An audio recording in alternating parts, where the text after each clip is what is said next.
පින්නතුනි බුදුරජාණන් වහන්සේ කාලේ හිටියා සිටුවරේ තෝදේ කියලා. තෝදේ සිතානන්ට තිබ්බා වගේ වෙනතුනි 40 කෙනෙක් උන්ටනේ. කවදාවත් තෝදේ සිතානෝ කාටවත් කහවණක් දුන්නේ නැහැ, ණයට දුන්නේවත් නැහැ, නිකන් දුන්නේවත් නැහැ. භාගතුන් වහන්සේ දැක්කත් භාගතුන් වහන්සේත් එක්ක සාකච්ඡා කරලා මිත්‍රෙක් වගේ. තෝනේ සිතානෝ කල්පනා කරමින් හිටියා මම මරණයටපත් වෙලා මම උපදීන දිව්‍ය ලෝකේ. මට කාගවත් හවුහරණක් ඕනේ නැහැ, මට කාගවත් පිළිතක් සරණක් ඕනේ නැහැ. මට කවුරුවත් ඕනේ නැහැ කියලා හිතාගෙන හිටියා. පින්නතුනි තෝනේ සිතානෝ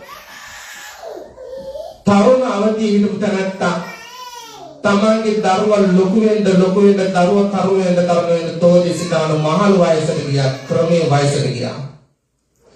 තෝනේ සිතානෝ වයසට යනකොට මහලු වයසේ තැනත්තට රෝග අතුරුන ලෙඩ වුණා. තෝනේ සිතානෝ ලෙඩ වුණාම පුතා කියලා තාත්තේ යම් මෙහෙත් ගේන්න මේ මහා විශාල කහවණු කියලා හොඳක් තියෙනවා. මේ වියතම් කළ තාත්තා හොඳම කිව්වා නෑ පුතේ. මොනක හේතුවකටවත් ඔය කහවණු වියතම් කරන්න එපා, වැය කරන්න එපා. තියන්න ආරක්ෂා කරන්න. තාත්තගේ ඉල්ලීම මොකද්ද? පුතේ මගේ රෝගෙටවත් වියතම් කරන්න එපා. තාත්තගේ ඉල්ලීම යන්නේ පුතා කල්පනා කළා තාත්තා එහෙම කියනවා නම් කමන්නේ නේ. කාලයක් ගියා තාත්තා මේ ගියා මේ ගිහිල්ලා කලක් ගත වෙනවා.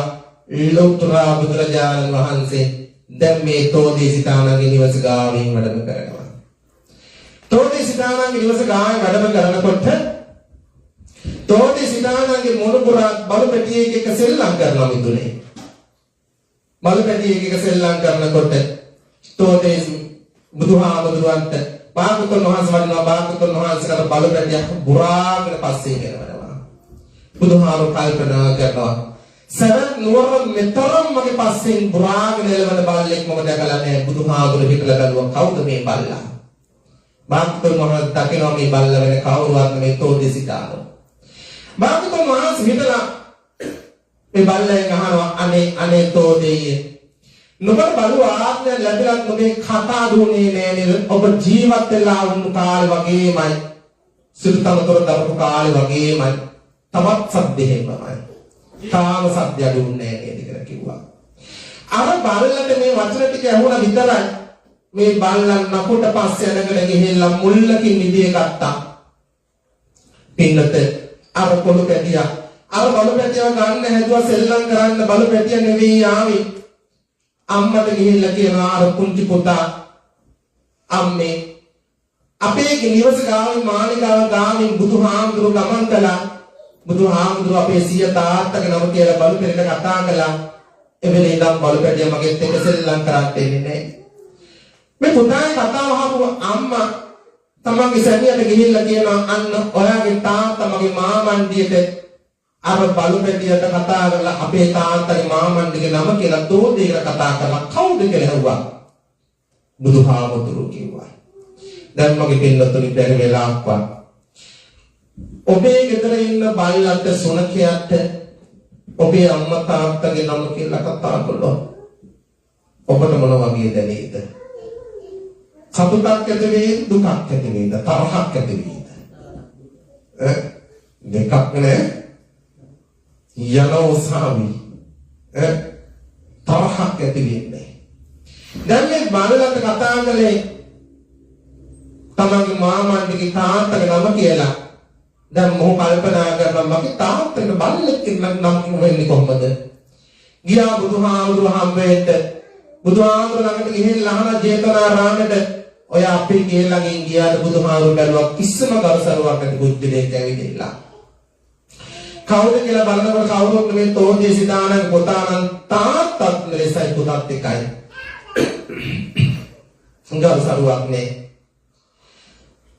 බුදුහාමුදුරු දේශනා කරනවා ඔව් මම තෝදේස් බෝධිසත්වයන්ගේ නිවස ගාන වැඩම කළා. අපේ තාත්තගේ නම කියලා ගෙදර හිට බලපෑට කතා කළාද? ඔව් මම තෝදේශිකාණු කියලා කතා කළා. තෝදේ කියලා කතා කළා. මගේ තාත්තා බල්ලෙක් නෙවෙයි. මගේ තාත්තා බල්ලෙක් කියලා උපදින විදිහක් නෑ. තාත්තට 40 කලක් උදානේ තිබ්බා.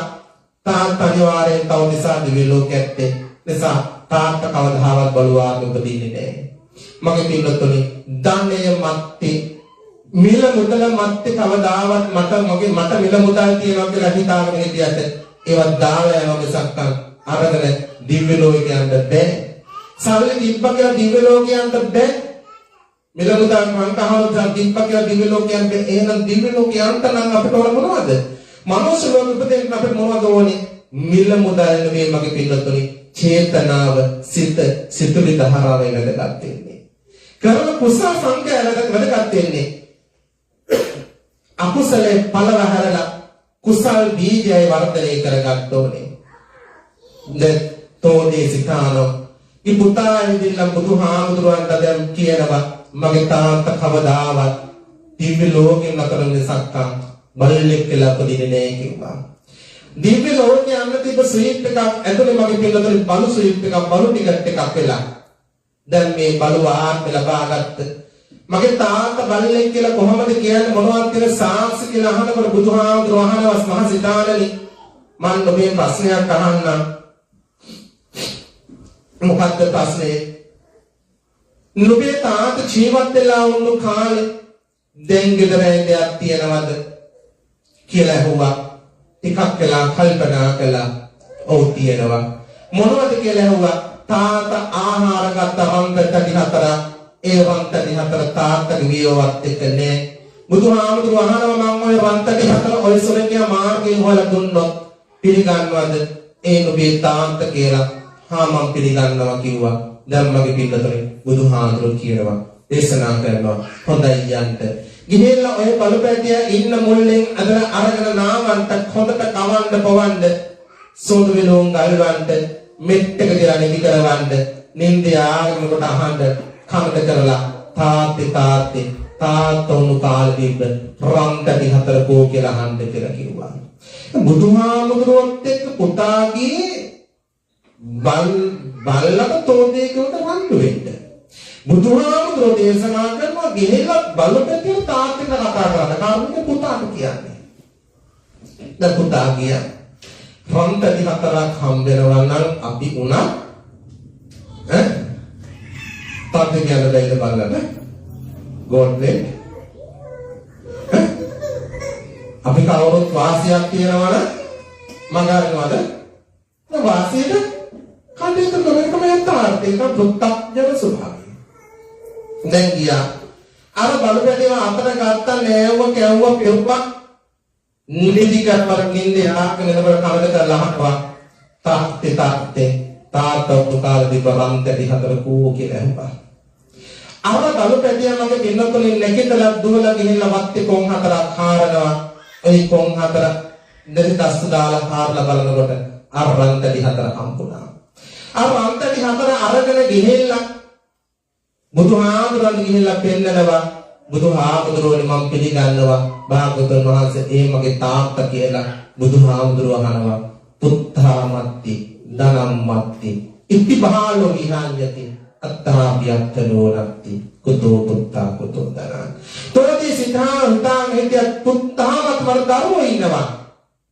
දරුවන්ගෙන් පළකුන්නේ දාලා ගියා අත්හරලා ගියා. ධනම්මත්ති 40 කලක් ධනෙ තිබ්බා. ධනෙ වැදගත් උන්නේ ධනෙ මගේ පින්නතුළු ජීවත් වෙලා ඉන්නකන් හොඳයි. හැබැයි මලාට පස්සේ ඉඩකඩන් වස්තුවේ පළක් ඇත්තේ නෑ. ධනෙන් පළක් නෑ. පුත්තාමත්ති ධනම්මත්ති. මට දරුවෝ ඉන්නවා ධනෙ තියනවා කියලා අතිමානසිකත්වයෙන් හිතාගෙන කටයුතු කරන තැනැත්තා අත්තාභ්‍යත්තනෝනත්ති කුතෝ පුත්තා කුතෝ ධනං මලාට පස්සේ දරුවොත් නෑ ධනයක් නෑ. එහෙනම් වැදගත් වෙන්නේ මනස බුද්ධිය. ඇයි හැම මොහොතකම මගේ පින්නතුනි සංවර කරගන්න ඕන මනස සීය සතිය.